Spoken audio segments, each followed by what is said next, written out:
Hey everybody, David here, and today I want to talk about the Book of Boba Fett, Chapter 5, The Return of the Mandalorian. So let's get right into this. I didn't put the title up in the description of the title because I didn't want it to spoil it for anybody who maybe didn't figure it out from the music cue that ended in the last episode. I actually didn't catch it at first in last week's episode, but then when I rewatched it again and some people pointing it out, I was like, oh crap, they did play the Mandalorian music at the end. So I should have expected that this was going to happen, and I did after I did start thinking, oh, so maybe Mandalorian is coming, and it looks like yes, he did. And I gotta say this right off the bat, the best episode of the Book of Boba Fett is not even a Boba Fett episode. It's a Mandalorian episode. And so good to have it. It does make me a little concerned for Boba Fett himself, though. Is this episode telling us that, hey, the Mandalorian is a more interesting character than Boba Fett? Does Boba Fett serve better as a supporting character rather than a leading character? Or do we just miss Din Djarin that much? By the way, the episode was directed by Bryce Dallas Howard, who once again knocks it out of the park. Her first episode back in The Mandalorian season 1 was that one where he goes to the village. Mando goes to the village and meets that woman with her kid and so many other kids, and they love baby Grogu, etc. That episode was okay. And then in season 2, she directed the Bo-Katan episode where she's introduced. Katie Sackhoff plays Bo-Katan, and that was her introduction episode into the world of The Mandalorian, which was a huge improvement, one of the best episodes of that season. Although all of season 2, I think, except for one episode, was fantastic. The Frog Lady episode was probably the weakest one.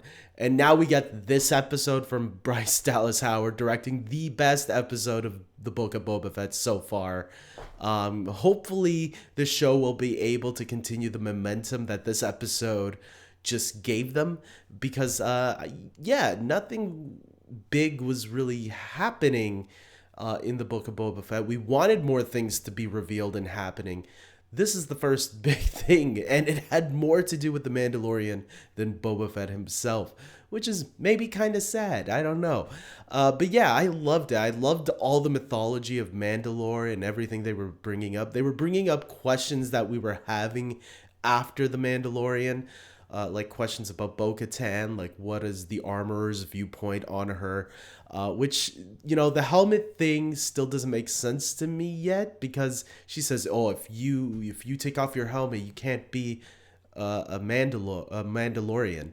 But yet Bo-Katan says otherwise. So I think those two characters need to come face to face and have a conversation with each other. But this episode gave us a great tease at the end, which I'll get to a little bit later. One of the other cool things I saw, I forgot what the lady's name, the one who is on Tatooine, who helps Mando with his ship once in a while. She had a cameo in a previous episode, an episode or two ago. And now she appeared in this episode, as a supporting character. Getting to see her and Mando interact again is fun for me. And she offers him a new ship now that his Razor Crest has been destroyed.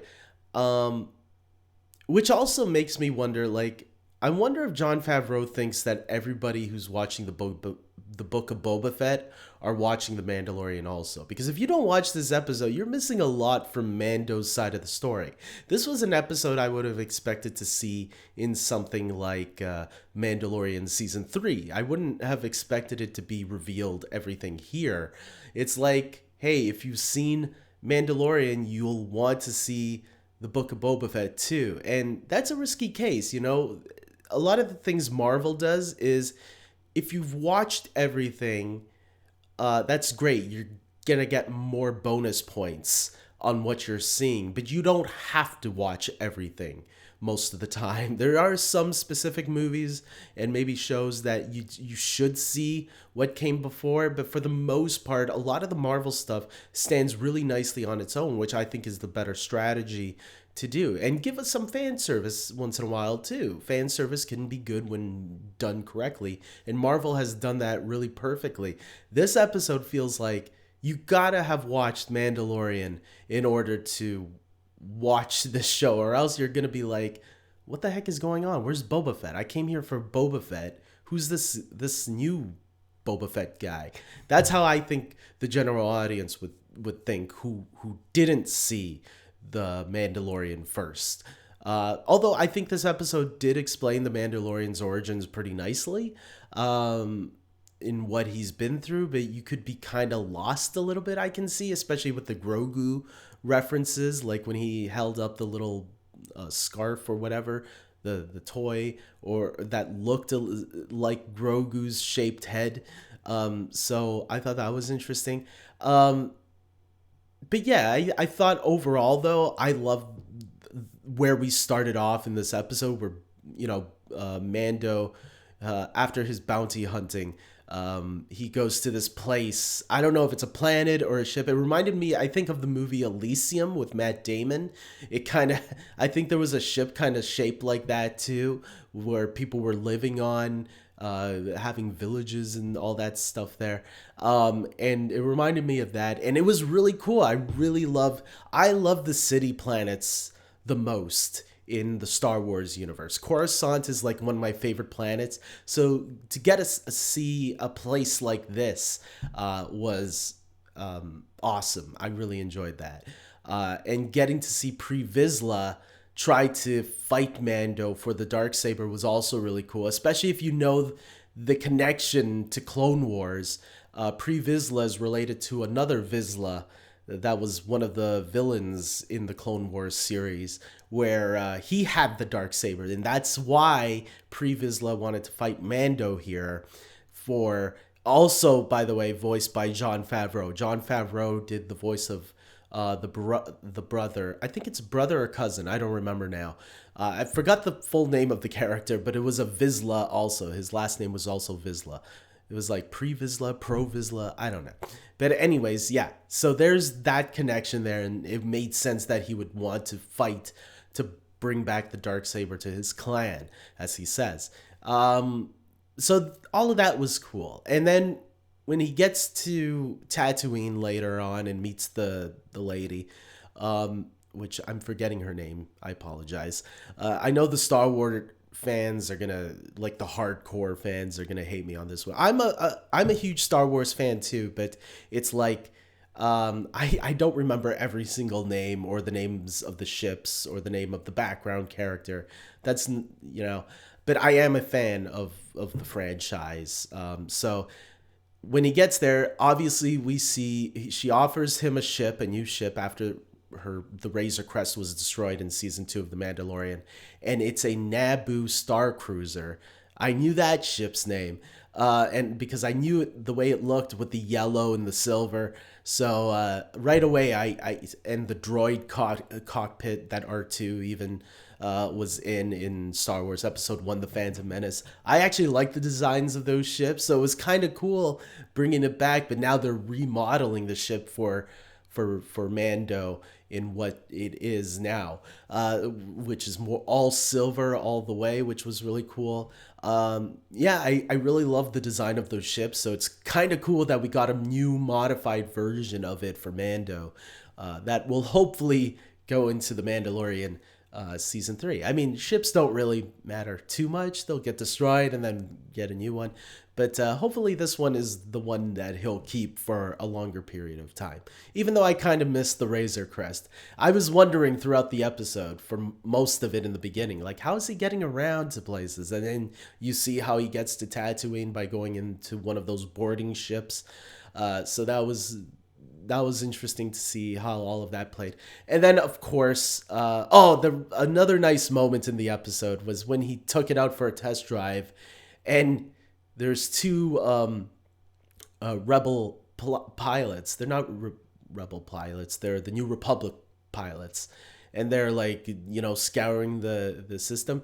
But this time it's a different pilot that like says, "Excuse me, sir, we need your license and registration, please." That's not what he said, but you get what I'm saying. And it's a new guy, and I was actually expecting Mr. Kim from Kim's Convenience to be the pilot, but it didn't turn out that way. But then the other pilot talks, and I recognize the voice. I'm like, it's Mr. Kim. So that was really fun. Nice little cameo and callback for all of that. And then he gets back, and then we find out Fennec is there at the very end of the episode and says, "Hey, Boba needs your help." And she gives him some money, but he says, "This one's on the house. But first, I have to go meet a little somebody." And we all know who that somebody's going to be because he was being teased throughout this entire episode. Grogu. Now, will we see him in next week's episode? I don't know. But I thought that would have been something that they would save for Mandalorian season 3, and this would focus heavily on Boba Fett. But it looks like no, we might see Grogu sooner rather than later. So I'm very curious on how this is all going to play out. Now we know Mando. This can't be entirely focused on Mando now, just because he's in the picture. I hope the show doesn't lose track next week on who the show is about, because that should be the top priority. I mean, look, this episode was fantastic, but the rest of the show should not now focus on Mando. The show is called The Book of Boba Fett, so it makes me wonder how this is going to play into with Mando going to get the child.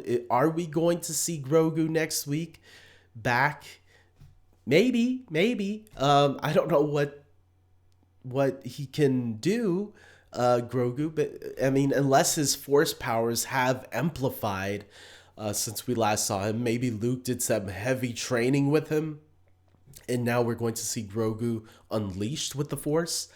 We'll see. I'm very curious and excited to see, and what kind of teases they'll leave us with for Mandalorian Season 3, because we know they're going to set up something for Mandalorian Season 3 for all of us to get really excited about. So it's going to be interesting to see where next week now goes. Will they continue with the flashbacks? Perhaps. But it was nice not having flashbacks in this episode, except to the purge of Mandalore. That was pretty cool. So overall, I really enjoyed this episode. I thought easily the best episode of the season so far. I think most people are going to agree. I saw some excitement on Twitter a few minutes ago before I started recording this. So I want to know your thoughts, everybody. Tell me your thoughts on this episode. Do you agree with me? Is this the best episode of the Book of Boba Fett that's not about Boba Fett? And what are you expecting to see next week? Because I have no theories yet, because I think we still have 3 more episodes to go. This was episode 5. I think it's supposed to be 8 episodes. So I don't know where they're going to go with these last 3 episodes, but hopefully they keep up this momentum. That's all I'm asking for into the next 3, leading us into the finale. So with that being said, I hope you guys like this video. Please comment, like I said just a few minutes ago. And until next time, everybody, if you're a new person here, please subscribe to the channel. And until next time, take care.